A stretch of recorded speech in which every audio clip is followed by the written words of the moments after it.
नमस्कार दोस्तों, स्वागत है आप सभी का आपके अपने यूट्यूब चैनल ऑब्जेक्टिव सेंटर पर। इस वीडियो में हम लोग यूपी मेट्रो के कुछ इंपॉर्टेंट क्वेश्चन के बारे में देखेंगे। तो इसमें जो क्वेश्चन पढ़ेंगे वह हम लोग ग्राइंडिंग से पढ़ेंगे। तो चलिए स्टार्ट करते हैं।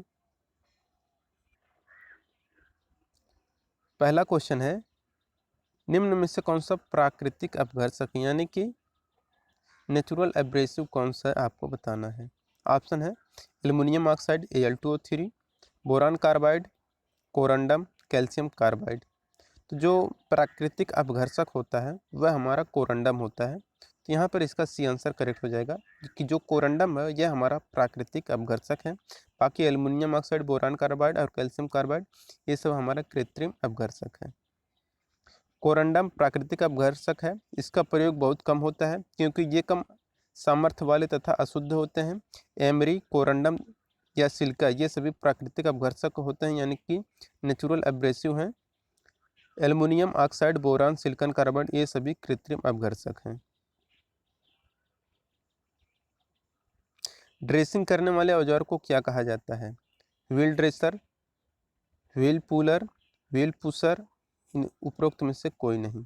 तो जो ड्रेसिंग करने वाला औजार होता है उससे हम लोग बोलते हैं व्हील ड्रेसर। तो व्हील ड्रेसर यहाँ पर करेक्ट आंसर हो जाएगा कि ड्रेसिंग करने वाले टूल को हम लोग व्हील ड्रेसर कहते हैं।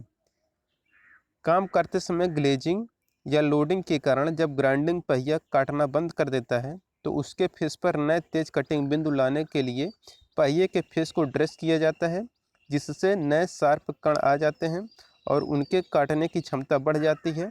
इसे हम लोग व्हील ड्रेसिंग कहते हैं। पहियों को ड्रेस या इच्छित आकृति का बनाने के लिए जो औजार यूज करते हैं उससे हम लोग व्हील ड्रेसर कहते हैं। अब है तीसरा क्वेश्चन कि ग्राइंडिंग पहिया चमकदार हो जाता है किसके कारण। बांड के घिसने से, अपघर्षक कण के घिसने से, अपघर्षक के टूटने से, पहिए में दरारें पड़ने से। तो ग्राइंडिंग पहिया जो चमकदार होता है ये होता है अपघर्षक कण के घिसने से होता है। तो यानी कि एब्रेसिव ग्रेन के घिसने से होता है। तो तीसरे का यहाँ पर बी आंसर करेक्ट हो जाएगा, अपघर्षक कण के घिसने से होता है। और यहाँ पर दिया गया है कि हार्ड व्हील से कार्य करते समय पहिया के अपघर्षक कण बांड की अपेक्षा जल्दी घिस जाते हैं, जिससे पहिया कटिंग करना बंद कर देता है और पहिए का फेस शीशे के समान चमकने लगता है। उससे हम लोग पहिए की ग्लेजिंग कहते हैं। ग्राइंडिंग पहिए का डेंस स्ट्रक्चर किसके लिए प्रयोग किया जाता है। कठोर पदार्थ के लिए, भंगुर पदार्थ के लिए, फिनिशिंग कट के लिए, उपरोक्त सभी के लिए। तो ग्राइंडिंग व्हील का जो डेंस स्ट्रक्चर होता है ये हम लोग प्रयोग करते हैं हार्ड मटेरियल के लिए भी, ब्रिटल मटेरियल के भी, फिनिशिंग कट के लिए भी। यहाँ पर डी आंसर करेक्ट हो जाएगा, उपरोक्त सभी। तो सघन संरचना वाले ग्राइंडिंग पहिए का प्रयोग कठोर पदार्थ, भंगुर पदार्थ तथा फिनिशिंग कट में किया जाता है।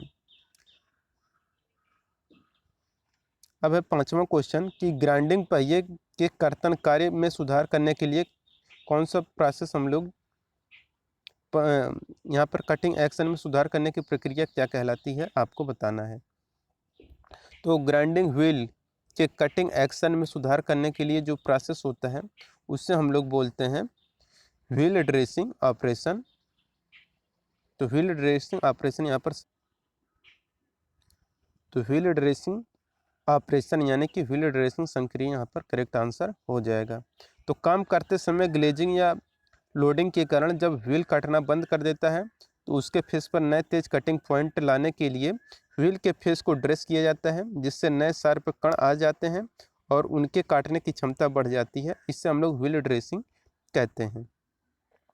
छठा क्वेश्चन है कि ग्राइंडिंग पहिए के खुला संरचना किसके लिए प्रयोग किया जाता है। मुलायम पदार्थ, टफ पदार्थ, तन्य पदार्थ, उपरोक्त सभी के लिए।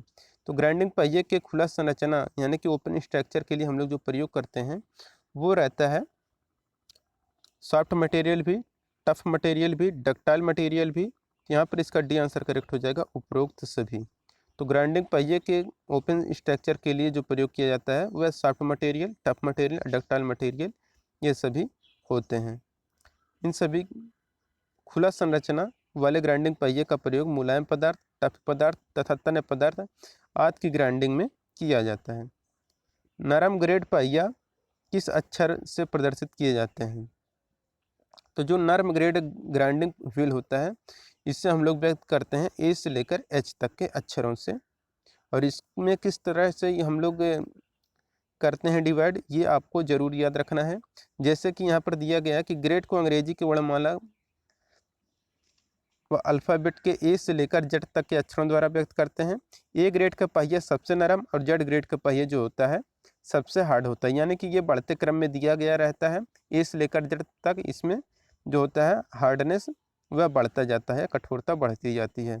तो जो नर्म ग्रेड का होता है यानी कि जो सॉफ्ट ग्रेड होता है वह ए से लेकर एस तक के अंदर डिवाइड किया गया है, और आई से लेकर पी तक के मध्यम ग्रेड में हम लोग इसे डिवाइड किए हैं, और क्यू से लेकर जेड तक यह हार्ड ग्रेड में आता है। तो इसे आपको याद रखना है, ये अक्सर पूछा करता है कि कौन कौन से नर्म ग्रेड के लिए कितना होता है, तो ए से एस तक होता है। मध्यम ग्रेड के लिए कितना होता है, तो आई से लेकर पी तक होता है। कठोर ग्रेड के लिए कितना होता है, क्यू से लेकर जेड तक होता है। तो इसे आपको याद रखना है, ये बहुत इंपॉर्टेंट है। 8वां क्वेश्चन है ग्राइंडिंग संक्रिया यानी कि ग्राइंडिंग ऑपरेशन क्या है? Shaping operation, farming operation, surface finishing operation, dressing operation. तो जो ग्राइंडिंग ऑपरेशन है ये है हमारा सरफेस फिनिशिंग प्रोसेस। तो यहाँ पर इसका सी आंसर करेक्ट हो जाएगा। ग्राइंडिंग ऑपरेशन एक सरफेस फिनिशिंग प्रोसेस है। ग्राइंडिंग पहिया एक कटिंग टूल है जिसमें असंख्य छोटे छोटे एज होते हैं जिसके द्वारा धातु को बारीक चिप्स के रूप में काटा जाता है। ग्राइंडिंग एक सरफेस फिनिशिंग ऑपरेशन है। ग्राइंडिंग पहिए की गति स्पीड जो होती है वह मीटर प्रति मिनट में साधारणतः कितने से कितने तक होती है? तो जो ग्राइंडिंग व्हील होता है इसकी जो स्पीड होती है मीटर प्रति मिनट में ये होता है 1500 से 2000 मीटर प्रति मिनट में होता है। और ग्राइंडिंग का रेगुलेटिंग व्हील लगभग 15 से 60 मीटर प्रति मिनट पर घूमता है। तो जो रेगुलेटिंग व्हील होता है यह 15 से 60 मीटर प्रति मिनट पर घूमता है, लेकिन जो पहिया होता है यह हमारा 1500 से 2000 मीटर पर मिनट से घूमता है। 10वां क्वेश्चन है कि केंद्र रहित यानी कि सेंटरलेस ग्राइंडर के लिए वास्तविक फीड किसके द्वारा दिया जाता है? तो सेंटरलेस अगर ग्राइंडर है तो उसकी जो वास्तविक फीड होती है उससे हम लोग देते हैं पाई डी एन साइन अल्फा से। तो केंद्र रहित ग्राइंडर के लिए वास्तविक फीड पाई डी एन साइन अल्फा द्वारा दिया जाता है, जहाँ पर डी जो होता है वह हमारा रेगुलेटिंग व्हील का व्यास होता है, एन जो होता है यह परिक्रमण प्रति मिनट होता है, अल्फा जो होता है यह पहिए का झुकाव एंगल होता है। 11 नंबर क्वेश्चन है कि ग्राइंडिंग पहिए में ग्लेजिंग से कटिंग क्षमता पर क्या प्रभाव पड़ता है? बढ़ता है, घटता है, कोई प्रभाव नहीं पड़ता, उपरोक्त में से कोई नहीं। तो ग्राइंडिंग पहिए में ग्लेजिंग से कटिंग क्षमता पर जो प्रभाव पड़ता है वो पड़ता है कि वह घट जाता है। तो ग्राइंडिंग पहिए में ग्लेजिंग से कटिंग क्षमता घटती है। तो ग्राइंडिंग पहिया अब घर्षक कण के घिसने के कारण चमकदार हो जाता है जिससे कटिंग क्षमता घट जाती है। ग्राइंडिंग पहिए में किसके कारण दरार उत्पन्न होती है यानी कि डेवलप होती है? पहिए की कम गति के कारण, पहिए की उच्च गति के कारण, उच्च तापमान उत्पन्न करने के कारण, कठोर पदार्थ की ग्राइंडिंग के कारण। तो ग्राइंडिंग पहिए में जिसके कारण दरार उत्पन्न होती है वो रहता है पहिए की उच्च गति के कारण।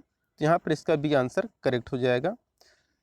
तो ग्राइंडिंग पहिए की उच्च गति के कारण दरारें उत्पन्न हो जाती हैं। ग्राइंडिंग पहिए की सतह गति 1500 से 2000 मीटर प्रति मिनट तक समानतः बदलती रहती है। दोस्तों अगर आप लोग और भी एक्स्ट्रा अगर चैप्टर वाइज क्वेश्चन देखना चाहते हैं तो लिंक हमने आपको डिस्क्रिप्शन बॉक्स में दे दिया है एक प्लेलिस्ट का। उस प्लेलिस्ट के लिंक पर जब आप लोग क्लिक करेंगे तो आप वहाँ पे बहुत सारे चैप्टर वाइज देख पाएंगे MCQ। लिंक आपको डिस्क्रिप्शन बॉक्स में दिया गया, आप उसे ज़रूर देख लें, या आप हमारे प्लेलिस्ट में भी जाके नीचे जाएंगे तो ही आपको मिलेगा। और आप हमारे ऑब्जेक्टिव जीके चैनल को जरूर सब्सक्राइब कर लें, लिंक आपको डिस्क्रिप्शन बॉक्स में दिया गया है जिस पर आपका जीके जीएस तैयारी कराया जाता है, आप उसे ज़रूर सब्सक्राइब कर लें। मिलेंगे नेक्स्ट वीडियो में। Thank you.